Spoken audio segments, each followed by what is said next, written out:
Hi everybody. Now we're back for the actual process for making this mask. It's a do-it-yourself mask, requires no sewing machine, no special tools. You need one sharp scissor and a parent to be supervising. If you are under, I guess 15 years old, something like that. Okay, so the way, I'm just going to show you the mask when it's not on my face. I have a 9x12 rectangle and I folded it, and then I cut little slits and ran a strip of t-shirt through it. Okay, now I did fold it in a special way, and by doing that I created a pocket that a HEPA filter can be inserted into if you want that extra protection. Just keep in mind the more layers you add, the harder it is to breathe, so breathing's important. Okay, all right, so let's set that aside. To get your measurement, let's talk a little bit about the face. Not everybody's face or head is the same size, so this is how good I get at drawing. Let me bring it up here for you to see it. So if this is a face, an average adult, a 9x12 rectangle is going to be plenty enough. Some people may need a 10x14, so if you're a larger person, you're going to want to have a bigger mask. The mask's plan, it should come from the bridge of your nose down across your nose, across your mouth, and under your chin, like you saw in my video. Okay, and it should go all the way from the small part right in front of the ear, over your nose, across the front of your face, to that same spot on the other side. So if you have a child that you're making these for, or somebody who's rather petite, then you may want to take these measurements. So typically, this is going to be the smaller of the two eventual numbers. So in my case, this is the 9-inch. So I'm going to lay it down so I can write it.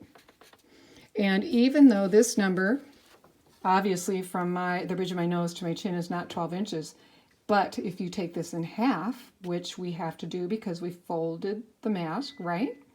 Then I need to double that number. So if you have a child and this number is, say, 7, and this number might only be 9.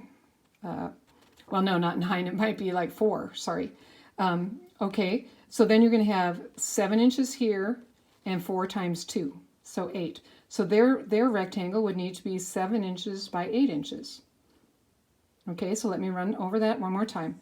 My measurement from side to side was 9 inches on my face. From my nose bridge to under my chin is 6.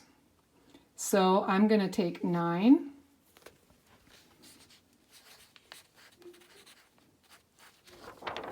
and then 6 times 2, which is 12.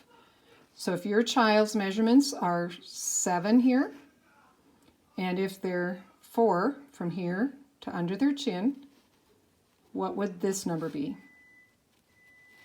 8. 4 times 2, 8. So then in that scenario, you need a 7 by 8 inch rectangle. Okay, when you lay the rectangle you need on the t-shirt, this is the direction you're going to make it, okay? This part is going from nose to nose.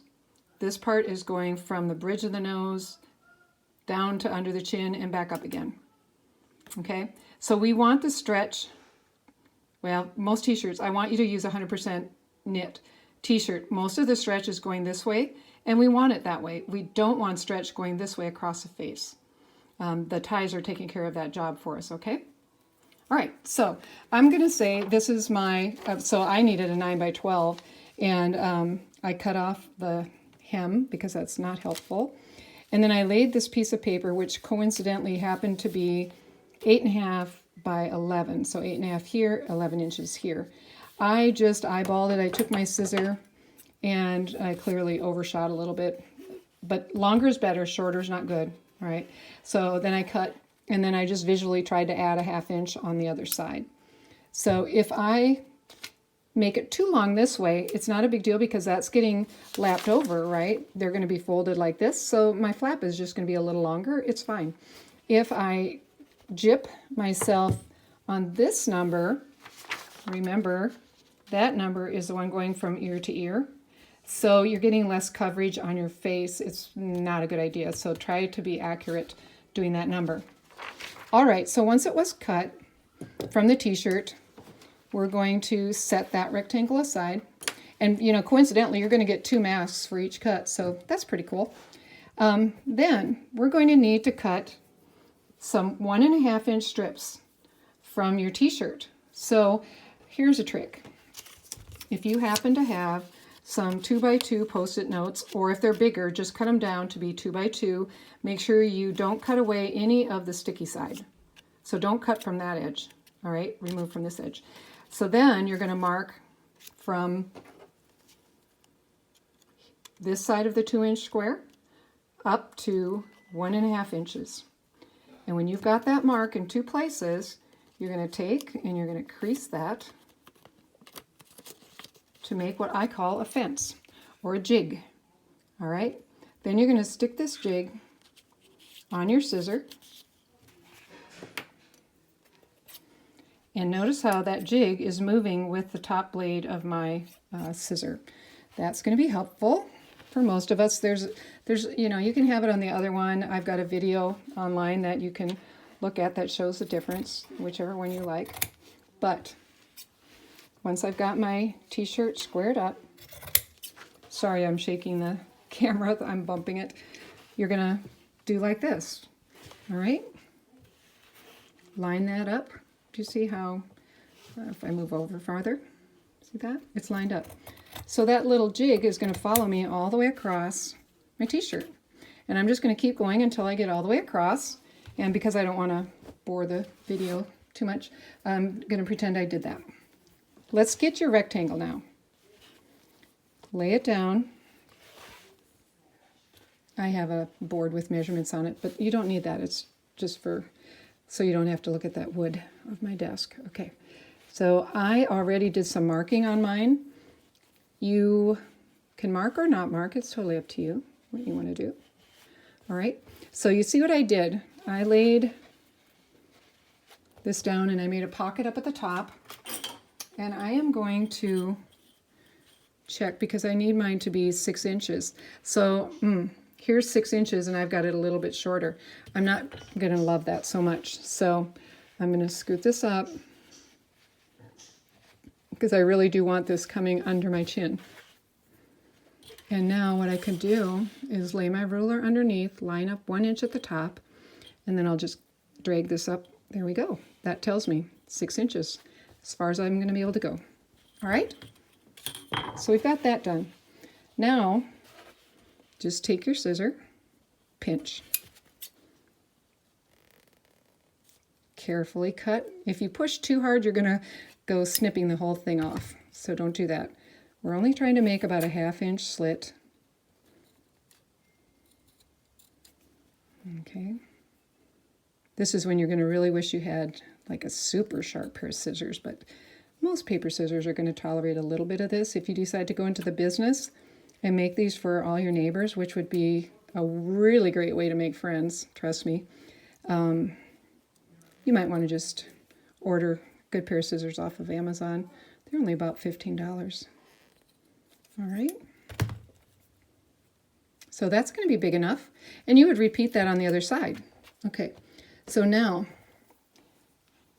you're going to cut your strip so it's no longer a loop. All right. So this one has been cut so it's not a loop. And then you're going to have fun. You're just going to pull that strip. And when you do, it's going to curl in on itself, making sort of like a little rope.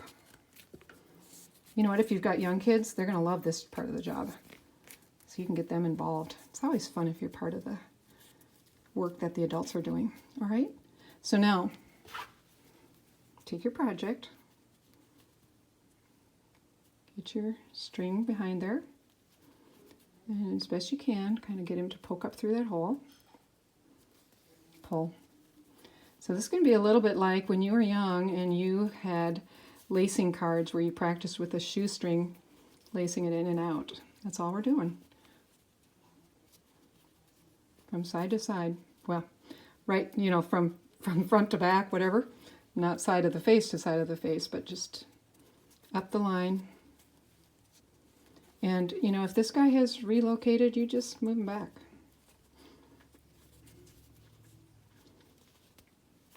And in my case, he really did. So you know what I'm going to do?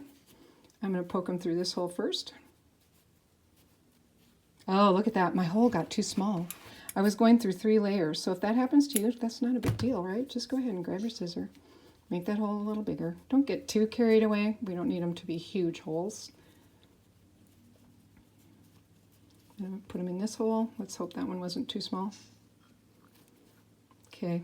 And then this flap goes on top, or that's how I prefer it. You're in charge of yours, so you can put whichever side of that flap up or down, whatever you want to do. All right? Now, I ended here, and I don't want the top of this flopping down like that when I'm wearing it. I need it to be secure. So what you're going to do is just take your scissor and make a snip up at the top, and then you're going to come around the side and push it through the hole that way. So this time it's only going through 1 layer instead of 2. But you see how that's going to secure the top, so it's not going to droop down. It's going to come across. You can do the same on the bottom. On my tester I did. On this one I don't think I really am needing to, because the way that pulls down on the face like that, I think it will be fine. But definitely on the top you're going to want to do that. So when you've got both sides done, you are done. You have what I have, right? What I was wearing when we started the video. This is it. That's what we just did.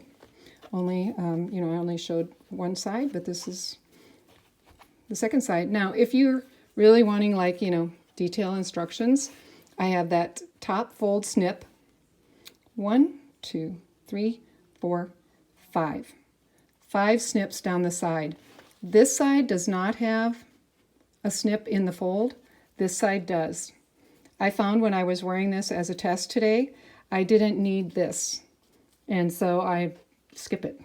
Let's skip it. Let's just make this simple. All right, so your mask is ready to wear. Simple. Let's do it.